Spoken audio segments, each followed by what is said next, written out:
This tutorial will give an example of turning the OD of a part on head 2 of a Mazak Turning Center. Start by going to the program page, with the desired program open for editing.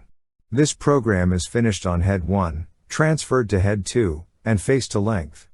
The OD turning consists of turning this 3-inch diameter and cutting these two 10/1000ths chamfers. At the bottom of the program, start a new unit, select turning. Then select bar. At this point we can machine this section one of two ways.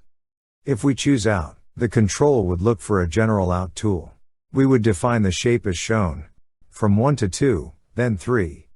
The path of the tool would be parallel to the center line of the part in the Z-axis.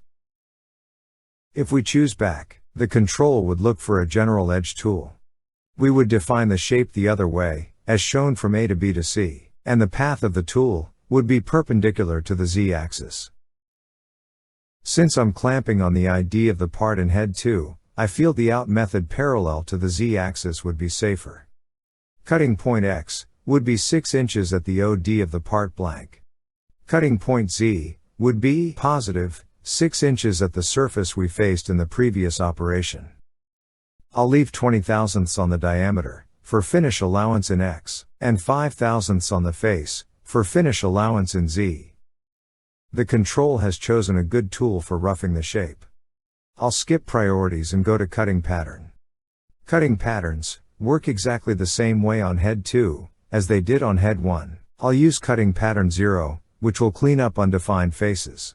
For depth per pass, I'll use 125/1000ths. I'll use coding L auto to set speeds and feeds, and set an M8 for flood coolant.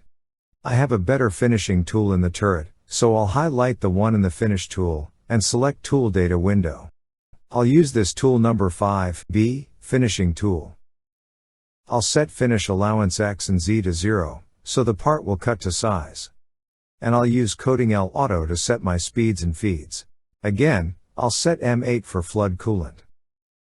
The part shape will be two simple lines. The first line will have a starting chamfer of 10/1000ths. Final point X will be 3 inches. I'll use the controls calculator to find my final point Z.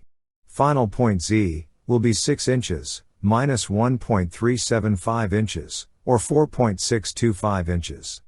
Pressing input one more time enters the calculated value in the final point Z field. I don't need a final corner here, and I'll use the previously programmed finish feed rate.